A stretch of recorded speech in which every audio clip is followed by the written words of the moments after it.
Hello everyone, welcome to my another mini blog. তো তোমরা সবাই কেমন আছো? আশা করছি খুব ভালো আছো। তো চলো আজকে তোমাদের সাথে শেয়ার করতে চলেছি আমি মাটন কষার রেসিপি। আমি কিন্তু মাটন কষাতে কোনো রকম জল ইউজ করি না।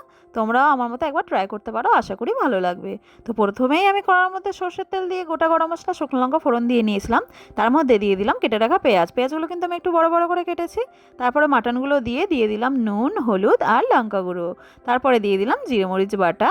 দিয়ে এটা আমি ভালো করে নাড়িয়ে চাড়িয়ে গ্যাসের ফ্লেমটা একদম আস্তে করে ঢাকা দিয়ে রেখে দিলাম। কিছুক্ষণ পরেই দেখবে অনেকটাই জল বেরিয়ে এসেছে। আর এটা ততক্ষণ ঢাকা দিয়ে ভালো করে রাখতে হবে যতক্ষণ না এর থেকে একটা তেল বেরিয়ে আসে। তো দেখো তেলটা খুব সুন্দরভাবে বেরিয়ে গেছে। তারপরে আমি আদা রসুন দিয়ে এটা ভালো করে কষিয়ে নিয়ে অল্প একটু ঢাকা দিয়ে রেখে দেব। তারপরে 15 মিনিট পরেই রেডি হয়ে যাবে মাটন কষা। তো দেখো আমার মাটন কষা রেডি। তারপরে ওপর থেকে আমি দিয়ে দিলাম গরম মশলা। তারপরে নিয়ে নিয়েছি গরম গরম ভাত। তো চলো আমি খাই, তোমাদের সাথে দেখা হবে নেক্সট ভিডিও। Bye bye.